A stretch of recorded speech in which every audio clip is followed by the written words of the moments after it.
Hello, my name's Josh and I'm from Raredrop Games, and this is Warborn, our upcoming turn-based tactics game. Now, Warborn sees you take command of a strike force of giant mechanised units known as Variable Armour. So I thought I'd just talk a little bit about the game as I play through this first mission from Warborn's campaign. As you can see here, the battlefields in Warborn are made up of hexagonal tiles. These tiles have different terrain, different properties, and these are some of the things you want to take into account as you move your units around the map. Here I'm just demonstrating the movement range for this unit, and now I'm just going to move this unit over here, this Novus, to capture this refinery structure, which is the current mission objective. So these units coming in now are actually from an opposing faction. There are 4 playable factions in the game and a couple of non-playable enemy factions as well. So the arrival of enemy units has updated our mission objectives, and now we need to defend ourselves against these incoming troops.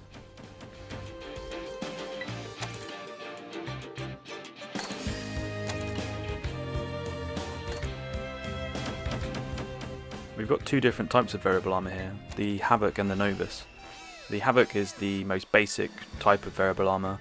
It's quite a good all-rounder and it can capture structures. And the Novus is similar, but it has slightly better armour and an ability to lower the enemy armour rating. So it actually inflicts a status effect, which is kind of one of the RPG elements that is present in Warborn. Although it's a tactics game, it does kind of have some strategy and RPG elements thrown in as well.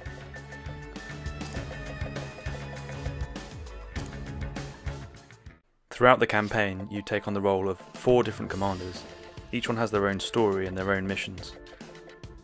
So far we've just been playing as the faction Nomad, which are a mercenary group. Here we see Sam, who's actually the commander of that particular faction, talking to Luella, who is the protagonist for this part of the campaign. And we're about to switch over to Luella.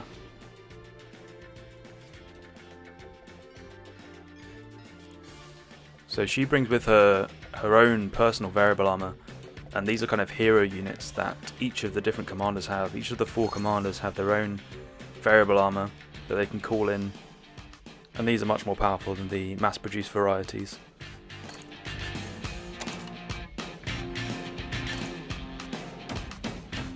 Here I'm about to demonstrate just how powerful some of these units are.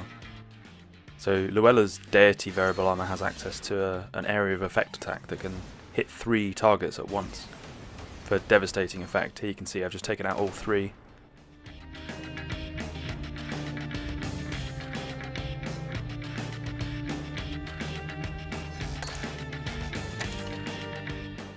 And now I'm going to move some of my other troops up to engage the remaining enemy forces. Most attacks require a line of sight, so you need to be looking at an adjacent tile, but there are a few like this grenade launcher attack that don't require a line of sight and you can fire over obstacles.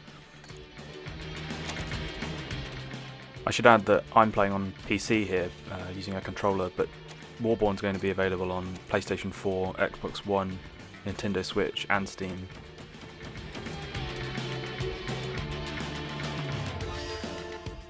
So as we've already seen quite a bit, when you use an attack, the hex map actually explodes away and there's a seamless transition to the battle sequence before coming back into the map overview. Here you can see the Novus inflicting a status effect, the one I mentioned earlier actually, which is armor down. So that actually reduces the armor rating for my unit there, and it's now more susceptible to attack. There are a wide variety of status effects like this, both positive and negative, that you can use tactically as you play. Unfortunately, there's just not enough time to go into every detail about Warborn in this video. I hope you've enjoyed this glimpse into the gameplay and a look at the first mission in the campaign.